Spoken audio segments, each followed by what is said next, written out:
Assalamualaikum warahmatullahi wabarakatuh. Nama saya Irwan Maulana dari kelompok 1. Hari ini saya akan mempresentasikan tentang materi hakikat bahasa dan sejarah perkembangan bahasa Indonesia. Lalu anggota saya Al-Hadisti, lalu ada Christian dan Nita. Hakikat bahasa. Apa itu bahasa? Bahasa menurut Syamsuddin adalah alat yang dipakai untuk membentuk pikiran dan perasaan, keinginan dan perbuatan-perbuatan. Lalu menurut Walija, bahasa ialah komunikasi yang paling lengkap dan efektif untuk menyampaikan ide, pesan, maksud, perasaan, dan pendapat kepada orang lain. Yang berikutnya adalah ciri-ciri bahasa.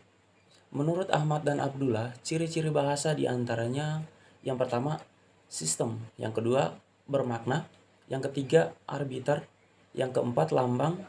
Yang kelima, universal. Yang keenam, produktif. Yang ketujuh, bunyi.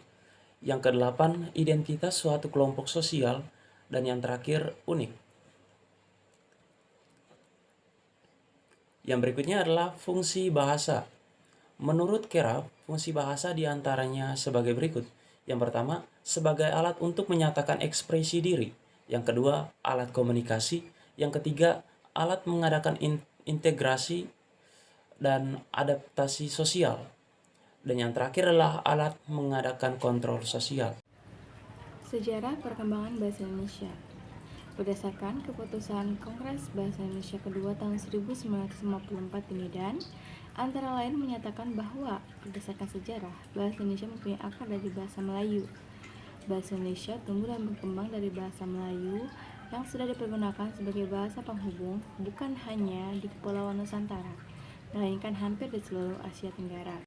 Bahasa Melayu mulai dipakai di kawasan Asia Tenggara sejak abad ke-7. Hal itu dibuktikan dengan ditemukannya prasasti di Kedukan Bukit Berangka tahun 683 Masehi di Palembang, Talang Tuwo Berangka tahun 684 Masehi di Palembang, Kota Kapur Berangkat tahun 686 Masehi di Bangka Barat, dan Karang Brahi berangkat tahun 688 Masehi di Jambi.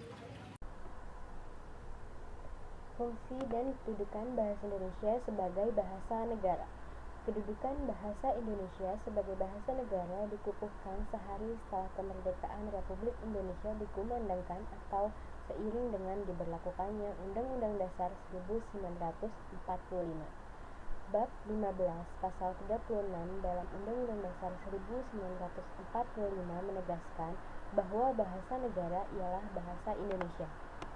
Sebagai bahasa negara, bahasa Indonesia berfungsi sebagai bahasa dalam penyelenggaraan administrasi negara seperti bahasa dalam penyelenggaraan pendidikan dan sebagainya.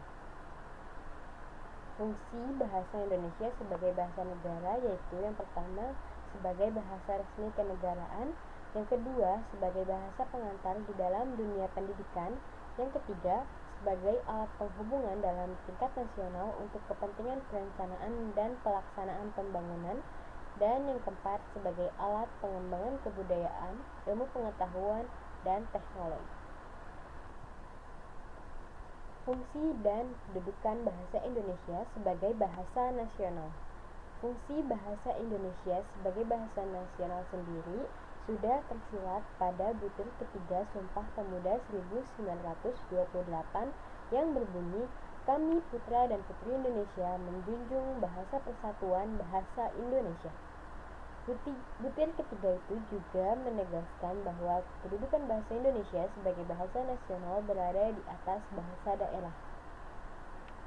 Secara umum, fungsi bahasa Indonesia sebagai bahasa nasional ada 4, yaitu yang pertama sebagai lambang kebanggaan kebangsaan, yang kedua sebagai alat penghubung antar warga, antar daerah, dan antar budaya, yang ketiga sebagai lambang identitas nasional, dan yang keempat sebagai alat pemersatu suku budaya di Indonesia.